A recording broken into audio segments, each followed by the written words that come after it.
Halo Business Leaders, ketemu lagi. Saya Coach Yunita, Direction Coach Jakarta. Hari ini saya akan berbagi mengenai persiapan menuju sukses dengan mempersiapkan bisnis plan yang luar biasa.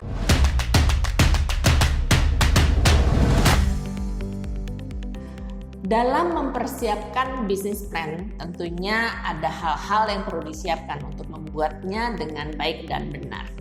Persiapan yang pertama tentunya Anda harus mempersiapkan data-data yang ada di perusahaan Anda.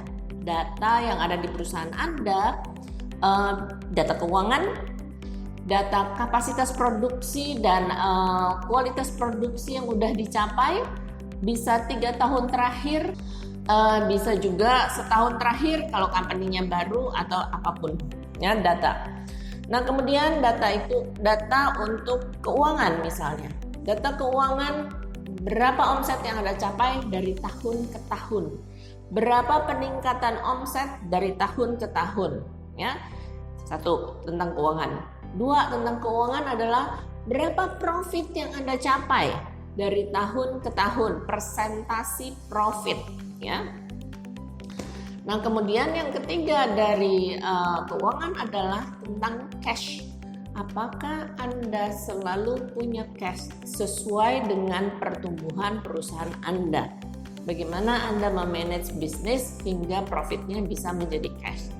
Data ini sangat penting untuk membuat rencana pengembangan usaha hingga Anda bisa memantau kekuatan untuk yang dari usaha di dalam, kekuatan untuk meningkatkan kinerja atau perkembangan bisnis ke depan, ya.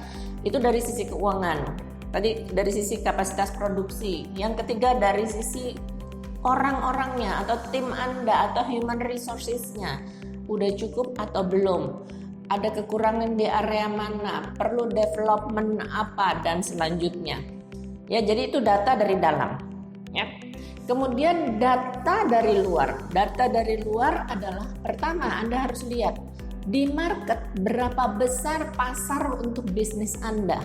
Ya, di market yang Anda masuki. Kalau Anda masukinnya Indonesia, ya di pasar Indonesia, berapa besar pasar untuk bisnis Anda. Kemudian siapa pemain 3 terbesar di pasar tersebut hingga Anda tahu siapa kompetitor Anda. Ya, apa kekuatan mereka? Bagaimana Anda kalau mau memperbesar pasar sementara kuenya sudah dimakan semua oleh teman-teman pebisnis yang serupa?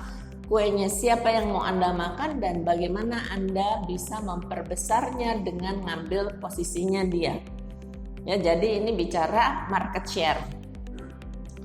Nah, kalau Anda ngerasa, oh saya belum segede gitu, belum compete sama yang besar-besar, ya udah, kalau gitu kita mau bilang wallet share, ya.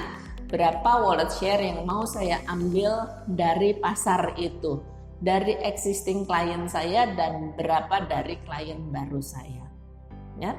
Jadi data pasar atau data eksternal ini jadi sangat penting hingga kita tahu rata-rata perkembangan pertumbuhan bisnis sejenis saya di pasar itu seberapa, hingga kalau saya mau menentukan tahun 2021 berapa kenaikan saya dibanding 2020, kita bisa lihat saya mau ada kenaikan di atas rata-rata pasar atau mau di bawah rata-rata pasar.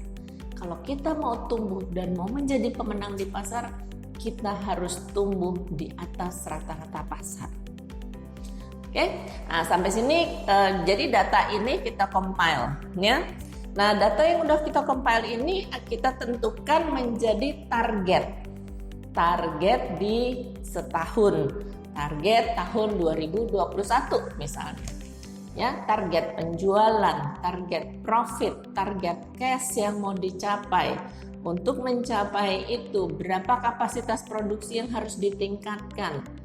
Saya butuh mitra apa tidak untuk bisa meningkatkan itu? Butuh tambahan tim atau tidak untuk itu? Ya, itu semua harus diselaraskan target itu. Setelah targetnya ditentukan, kemudian kita bisa mulai membuat rencana kerja kapan angka-angka tersebut, ya, angka per minggu, dari sisi keuangan dan bisnis, angka per minggu untuk tim produksi, angka per minggu untuk tim yang mengerjakan administrasi dan penjualan, dan angka per minggu untuk pendapatan hasil dari penjualan kepada klien dan pendapatan menambah klien baru.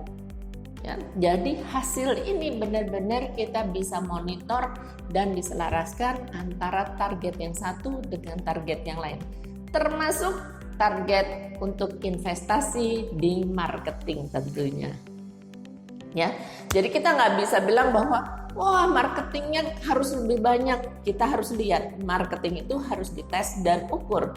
Ketika kita menginvestasikan banyak, apakah hasilnya selaras sebanyak dengan investasinya? Ya, jadi dan kita tahu channel mana yang marketingnya lebih menghasilkan, lebih efektif dari channel yang lain. Nah, itulah keuntungannya kalau kita bikin bisnis plan yang bagus, dipersiapkan dengan data, dan kita bisa mengukurnya setiap saat. Hingga bisnis plan ini bisa dibuat dengan baik dan benar dan bisa dijalankan oleh setiap orang yang terlibat untuk membuat pencapaian tersebut. Ini yang saya share hari ini buat para business leaders. Jika Anda melihat bahwa materi ini berguna, silahkan subscribe, share, dan like. Serta kalau ada spesifik yang mau Anda diskusikan mengenai bisnis Anda, silahkan chat di sini untuk kita diskusikan bersama-sama. Terima kasih, sampai jumpa.